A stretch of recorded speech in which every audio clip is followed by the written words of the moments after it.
impilo ayinamngani, ayinasisi, ayinabhuti, futhi-ke ide ngisho luvelo. Kuyavela kulaba ivilaphelayo kanti yona ayikhethi ibala lemuntu.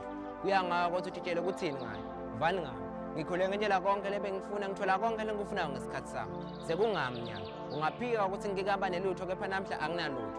Ngakhohlwa ukuthi awujaka umdaka lidoli lingakani. Ngabe angikho lapha ngikhona khona kube ngathatha sonkwale benginika sona ngilabadzala. Sengimdala phela nyanga. Kufanele ngabe senginawo ngisho umndeni. Kepha-ke ngenxa yempilo ngisusa etuli yangibeka phasi. Ngisho ukuthi-ke ungavumeli kuye ngabangani bakutshela ukuthi kungcono ukuphila ngaphandle komthetho wasekhaya.